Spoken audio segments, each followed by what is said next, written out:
থোকায় থোকায় ঝুলছে বিদেশি আঙুর। দেশের মাটিতেই যেন তৈরি হয়েছে ছোট্ট এক আঙুরের রাজ্য।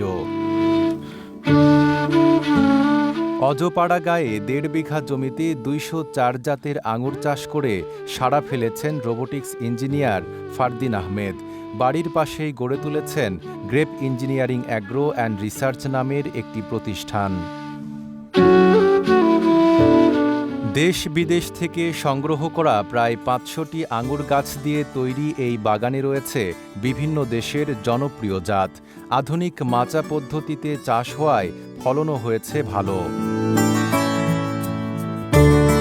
রাজবাড়ীর গোয়ালন্দ উপজেলার ছোট ভাকলা ইউনিয়নের কুঠি পাচুরিয়ার মোল্লাপাড়া গ্রামে গড়ে ওঠা এই আঙুর বাগান দেখতে প্রতিদিনই ভিড় করছেন নানা শ্রেণী পেশার মানুষ।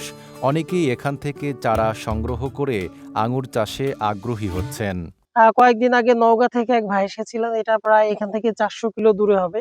তো তারা এখানে একদিন স্টে করেছিলেন, এই দিকের একটা স্থানে স্টে করে তারপরে তাদের এখানে যাওয়া আসা প্রায় ৩ থেকে ৪ দিন লেগে গেছে। তো তারা এখান থেকে বাণিজ্যিক বাগানের জন্য চারা নিয়ে গেছে। বাগানকে ঘিরে তৈরি হয়েছে স্থানীয় কর্মসংস্থানও। কয়েকজন শ্রমিক নিয়মিত কাজ করছেন এখানে। ইম্পোর্টেড গাছ আছে এখানে, যেগুলো একটু এক্সপেন্সিভ, আর কিছু আছে আমাদের দেশের লোকাল যে ভালো কিছু বাগানি আছে তাদের কাছ থেকে সংগ্রহ করেছিলাম। এখানে ২০৪টির মতো ভ্যারাইটি আছে।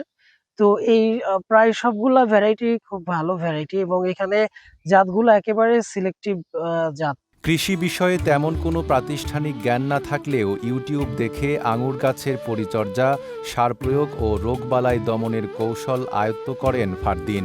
আঙুর উৎপাদনের পাশাপাশি চারা বিক্রির মাধ্যমে বাড়তি আয় করছেন তিনি।